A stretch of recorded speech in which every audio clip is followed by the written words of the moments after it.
Hello dear friends, പുതിയൊരു വീഡിയോയിലേക്ക് എല്ലാവർക്കും സ്വാഗതം.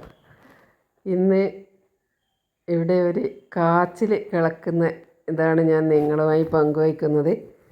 ഇവിടെ കണ്ണൂരുകാർ ഇതിന് നീട്ടിക്കിഴങ്ങ് എന്നാണ് പറയുന്നത്. കാരണം അത് താഴോട്ടിങ്ങനെ ഭൂമിക്കടിയിലേക്ക് താഴോട്ട് ഇങ്ങനെ വളർന്നു പോകുന്ന നീളം വെച്ച് പോകുന്നത് കൊണ്ടാണെന്നാണ് തോന്നുന്നത്. ശരിക്കുമുള്ള പേര് കാച്ചിലാണ്, എങ്കിലും നാട്ടിൻപുറത്ത് ഇങ്ങനെയാണ് പറയാറുള്ളത്.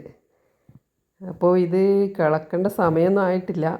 പക്ഷേ പന്നി വന്ന് എല്ലാം കിളച്ച് കൊണ്ട് പോകുന്നതുകൊണ്ട് തന്നെ ഒന്ന് വേഗം കിളക്കുന്നതാണ്.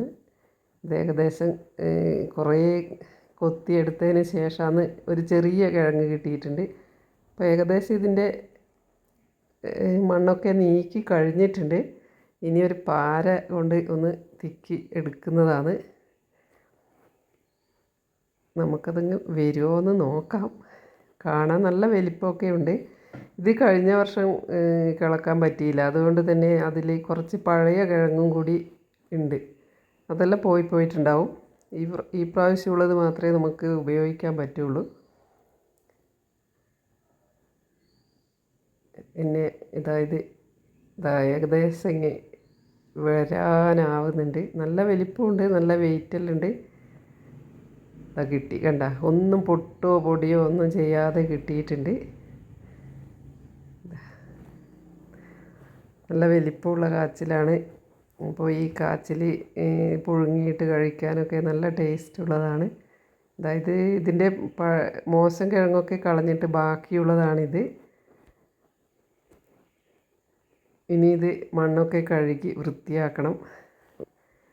എന്നിട്ട് വേണം നമുക്കിത് പാകം ചെയ്ത് കഴിക്കാൻ.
ഇതും ചള്ളാണ്. ഇത് കിഴങ്ങ് ശരിക്ക് പാകായാലുണ്ടല്ലോ, ഇത് ഒരുപാട് നീളത്തിലും ആഴത്തിലും പോവും. ഇത് അത്രക്കായിട്ടില്ല. അപ്പോൾ ഇതിൻ്റെ ഇത്ര വരെ ഭാഗങ്ങൾ നമുക്ക് കഴിക്കാൻ പറ്റും. ഇത് നമ്മൾ കൈക്കോട്ടുകൊണ്ട് മുട്ടും കൊത്തുമ്പോൾ തട്ടിപ്പോയി.